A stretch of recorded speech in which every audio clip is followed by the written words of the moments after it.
The emotional, financial, amongst other things that could also be related to domestic violence. So it doesn't necessarily have to be physical fights or things like that. So that's also Any idea?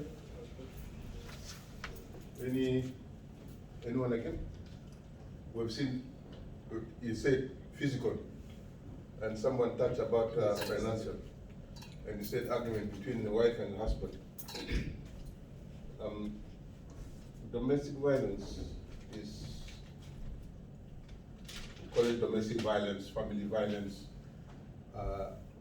IPV, which is a partner, which is intimate partner violence. Here I'm more interested in the IPV, which is intimate partner violence, which means the violence between a husband and a woman and a wife, because domestic violence involves a lot, as you could have seen. It can involve kids. It doesn't involve pets in the house, cats and dogs, and it also involves relatives. You know, it involves relatives. But here, I'm going to focus only on wife and husband.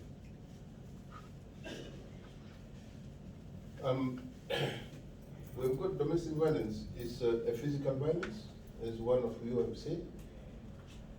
Slapping, punching.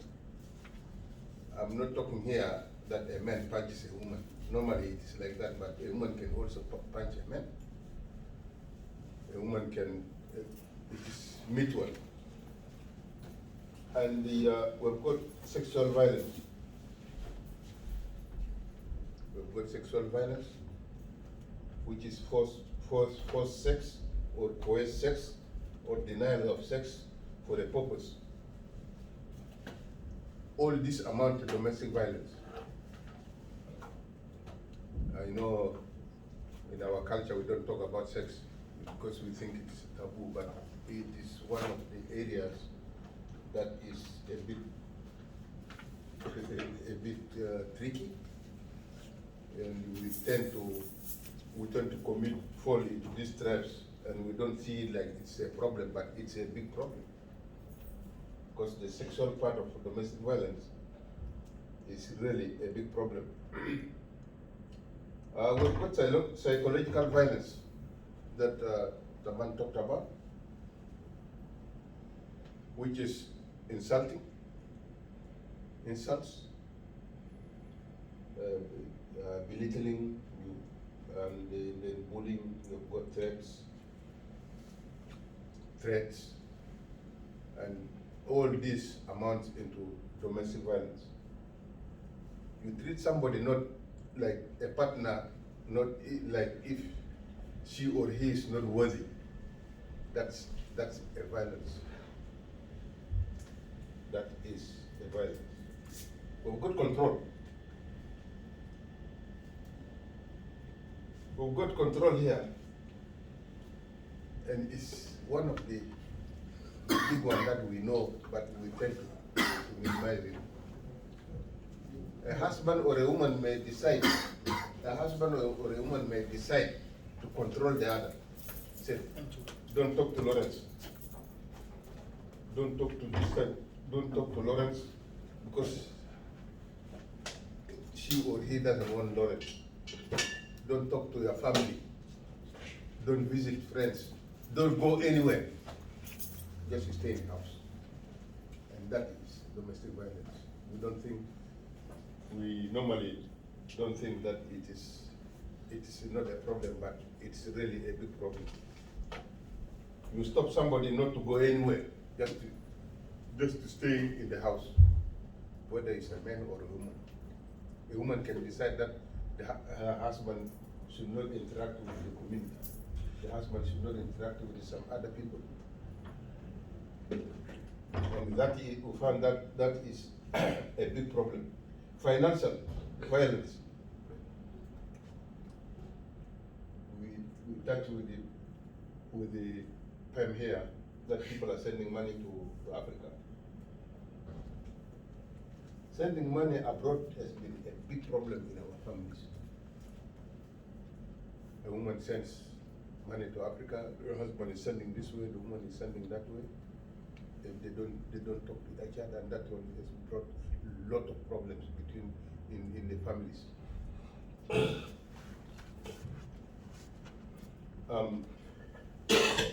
Sending money, sometimes I've heard of there is actually two researches that are done in Australia with domestic violence. So I think one is Melbourne and the other one in South Australia. And women pointed that men would take their money and send it to another woman in Africa. Or men take their money and send it to their kids in Africa. And that one is a problem. And that one is a research that is done in Adelaide.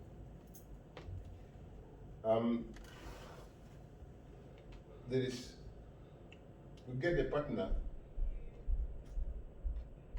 building something, building houses in Africa without telling the other. And then the other will just come and notice that your partner is building a house in Africa.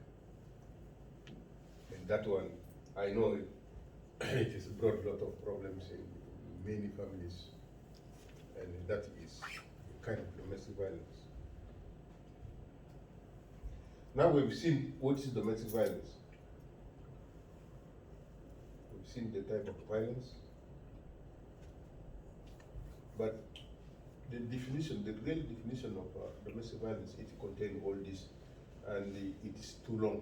It's really a big one. So the UN, the United Nations Convention for Domestic Violence has got a lengthy definition, but I will just summarize it like that. It means anything that a partner does to the other that makes the other one unhappy is a violence.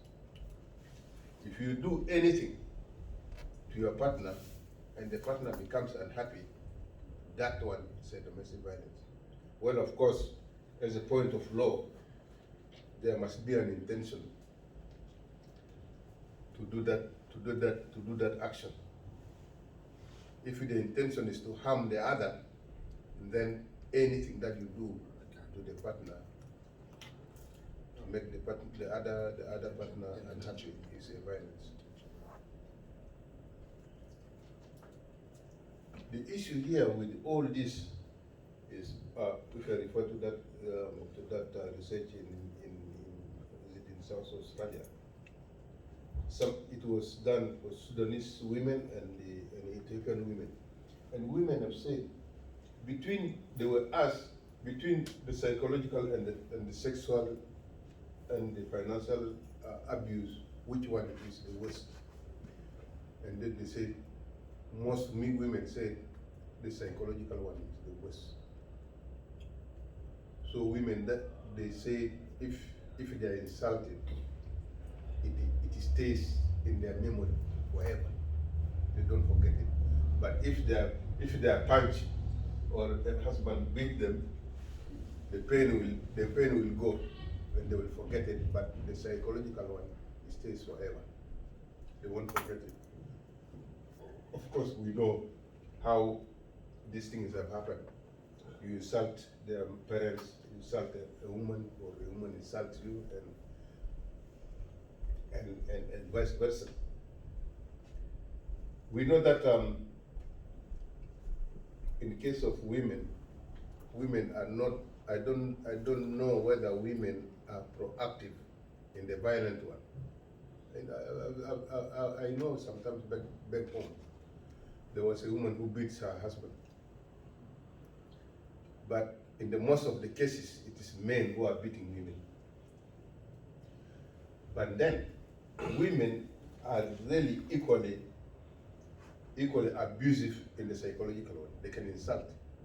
You know that they talk too much, and they can really pick on men. With the psychological one, they are really very good. They are really very good at it. They can insult, they can belittle you, they can run you just something in a minute. So the psychological one here happened to be it looks like it's simple, but it is the one that creates a lot of problems. And there are a lot of research on that. The psychological part of domestic violence actually have got more harm than the financial one or the physical one. Now let us look at the consequence of DV, of domestic violence. Because these issues, if they are not seen, if they are not addressed, as usual, they are not addressed, their consequence is really so huge that we cannot comprehend. The first consequence of domestic violence is divorce. When two parts, when the other one can no longer sustain, they can no longer support it, and it becomes a problem, the only way is the exit.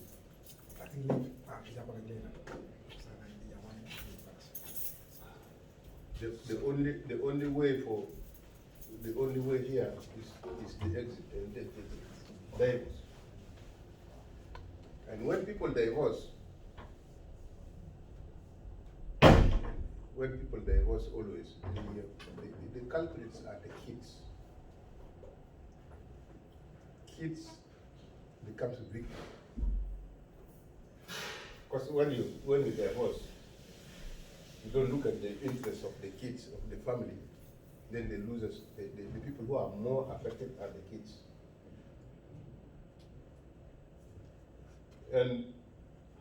And when the divorce occurs, we know when divorce occurs here, mostly the kids go with their mom. And if that mom try to bring another person in the house, the kids will. I've seen it and I've witnessed it. Kids will always stand up and they will rival that person on behalf of their dad. They won't be happy to see anyone coming to the house. In the case where they are being suppressed in the house and the mom will become aggressive to them, that's the time when they will leave the house and go to the street. And we know in the street what happens. They are going to get into more trouble. There are drugs on the street, prostitution in the street. They start selling drugs, consuming drugs, and all this won't help these kids. And that one is a recipe for committing crime, and the end product is the prison. And these kids here, it's not for they are making. It is the problem is between you, the father, and the mother. You are the problem for them. And if the kids are with them, because sometimes the kids go with their dad, and you try to bring another woman to the house to come, you think like, okay, let him bring another wife so that he can come and help us in the house. The kids won't allow that. Most of the kids, they won't allow that. And when they don't allow it, you say, no. You will force them to allow it, and you are giving them the way to go to the street. And the kids are always the losers in all this. The other consequence of domestic violence is mental illness. Because with the psychological one, as women have said, it does stay in their memory forever. You don't forget it. You insult someone, you belittle someone, you don't forget about it. As it accumulates, the end product of it is mental illness. And we know with the mental illness, the next thing is suicide. Either they commit suicide, or they kill you, or they kill themselves, or they kill you. And that one has happened. That is the result of the mental illness. Now we've got here how do we really avoid domestic violence? This is a question to you people. How do you avoid domestic violence? Increasing communication. Creating a positive environment. You have to be positive with the other and create understanding that I think also looking at power structures. You come from a culture where men have a lot of power and women have none. And a woman, and I know this is a problem to people such as yourselves who come to another country, and the women start to earn money and start to appear stronger, that can upset the power balance. And so understanding that if a woman starts to earn money and do things differently, then the whole relationship needs to be constantly renegotiated. Constantly renegotiated. Just because I'm a woman and I can now go to work and I don't need my husband's money so much doesn't mean I don't love him, doesn't mean I don't respect him, doesn't mean I don't honour him. that's a good one. That's what appears there. As women get into the jobs, because now women, they come here and they are the first people to get into the jobs because it is easy for them. They can go for cleaning and the care, all the other stuff. And men, normally they don't get into